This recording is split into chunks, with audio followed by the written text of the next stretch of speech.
What you see in the background is a place we call Lake Pleasant. You might be surprised, most people are, to discover that it's actually a pretty terrific place to go windsurfing.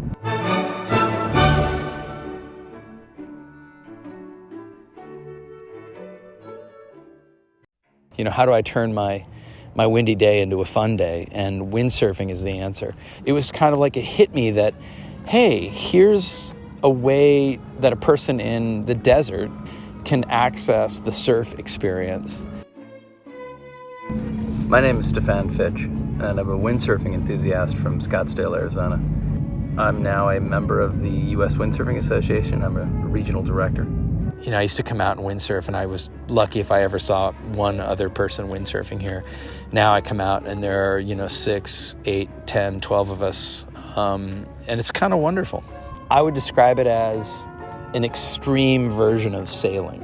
You're still doing what, humans have done for hundreds of years. It's just trying to harness the wind. If you deliberately seek out the highest winds and you have, a very high speed experience, it can be one of the most exciting things you're ever going to do in your life. I started windsurfing here 4 years ago and just fell in love with the sport.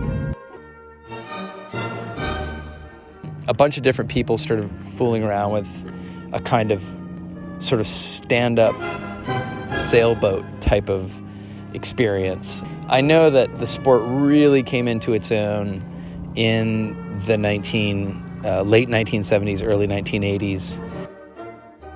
The early boards looked like kind of big flat boats. They became more like surfboards, and I think that captured people's imagination. And it wasn't very long before, just tremendous athletes embraced it. The sport has petered out from that. It's kind of gone from everybody tried windsurfing in the 1980s to now it's a little bit more of a niche sport. It's a bit of I think it's kind of regarded, unfortunately, as an extreme sport. Windsurfing is kind of violent, actually. Typically, when I'm windsurfing, I will be going between 15 miles an hour and almost 30 miles an hour. And if you if you are zooming along on your windsurfer in high winds and you hit a wave wrong or the wind kind of just gets stronger than you expected, you can get thrown against your gear, you can get flung out into the water. A lot of windsurfers wear helmets and personal flotation devices just because, you take a thrashing out there. I would say it's a sport that is more gentle than surfing and less dangerous than, mountain biking. The downside of being out in the desert is that our wind patterns are not quite as predictable, particularly at Lake Pleasant.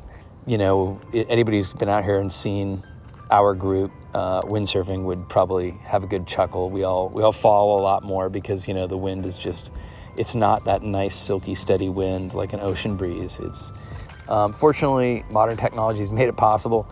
You can get an app on your iPhone, and it will tell you, hey, look, the wind is going to kick up tomorrow or the next day.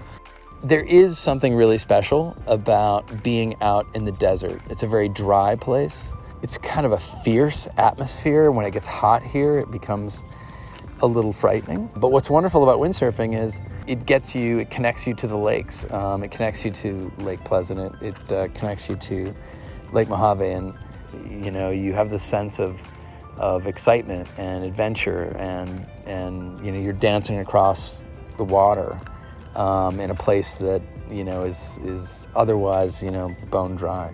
I think that is definitely part of the charm. When you go windsurfing, people are gathered there on the shore, and there's a lot of camaraderie that goes along with it. You can be any age from about, I'm going to say 12 on up, and I mean all the way to 82, and be a windsurfer. It gives you the feeling of flight, and that's a feeling that never gets boring. It just doesn't. The bottom line is that windsurfing is something that you actually really can do here in the desert. It expands your mind. It expands what's possible in a place like Greater Phoenix. So I would urge anybody who's interested to look us up on Facebook and ask, hey, how can I get started? It's not that hard to learn, and it's a lot of fun.